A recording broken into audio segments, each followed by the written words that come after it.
Hello green മീഡിയസിലേക്ക് സ്വാഗതം. Bethlehem കുടുംബ unit ആദ്യ പകുതി എങ്ങനെയുണ്ട് എന്നുള്ള ചോദ്യത്തിന് സിനിമ ആവറേജ് എബോവ് ആവറേജ് എന്നുള്ള ലെവലിൽ തന്നെയാണ് വരുന്നത്. എന്തായാലും റോം കോം കോമഡിയും കാര്യങ്ങളുമായി വരുന്ന ചിത്രം ആളുകളെ പിടിച്ചിരുത്തുന്നുണ്ട് ഫസ്റ്റ് ഹാഫിൽ എന്നുള്ളതാണ്. ഒരു സാധാരണ ലെവലിലുള്ള ചിത്രം എന്നുള്ളത് മാത്രമാണ് ആദ്യ പകുതിയിൽ സിനിമയ്ക്ക് പുറത്ത് വന്നിരിക്കുന്ന റിപ്പോർട്ടുകളിൽ ഏറെയും. എന്തായാലും ചില സ്ഥലങ്ങളിലൊക്കെ കോമഡി കാര്യങ്ങൾ വർക്കൗട്ട് ആവുന്നുണ്ട്. ഗിരീഷ് ഏടി എന്ന ആ ഒരു ഡയറക്ടറിനെ തന്നെയാണ് എല്ലാവരും ഉറ്റുനോക്കുന്നത്. ഈ ഒരു സിനിമയിൽ ഹൈലൈറ്റ് ആകുന്നതും അത് തന്നെയാണ്. വിഷ്ണു വിജയിൻ്റെ മ്യൂസിക്കാണ് ഏറ്റവും ഹൈലൈറ്റായി നിൽക്കുന്നത്. അതുപോലെ തന്നെ മമിത ബൈജു ഗംഭീരമായിട്ടുണ്ട് എന്നുള്ളതാണ്. Nivin Pauly as usual good എന്നുള്ളത് തന്നെയാണ് പറയുന്നത്.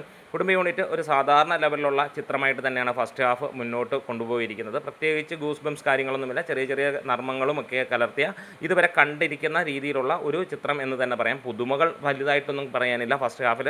സെക്കൻഡ് ഹാഫിലേക്ക് കടക്കുമ്പോൾ സിനിമ എങ്ങനെ പോകുന്നു അത് തന്നെയാണ്. എന്തായാലും ഓണക്കാലത്ത് നമ്മൾ പ്രതീക്ഷിച്ചിരിക്കുന്ന ഈ ഒരു ചിത്രം അങ്ങനെ ഭയങ്കര സംഭവമായിട്ടൊന്നുമല്ല. പക്ഷേ ആളുകൾക്ക് കണ്ടിരിക്കുമ്പോൾ ബോറടിക്കാതെ പോവുക എന്നുള്ളതാണ്. അതിനുള്ള ഒരു കാര്യം ഈ സിനിമ ഫസ്റ്റ് ഹാഫിൽ ചെയ്ത് വെച്ചിട്ടുണ്ട് എന്നുള്ളത് തന്നെയാണ്. എങ്ങും ലാഗോ കാര്യങ്ങളോ ഒന്നുമില്ല. നമ്മൾ ഇങ്ങനെയുള്ള സിനിമകളിൽ എന്ത് എക്സ്പെക്റ്റ് ചെയ്യുന്നു അതേ രീതിയിൽ തന്നെ സിനിമയ്ക്ക് കൊണ്ടുപോകാൻ കഴിയുന്നു എന്നുള്ളത് തന്നെയാണ് സിനിമയുടെ പോസിറ്റീവായി വന്നിരിക്കുന്നത്.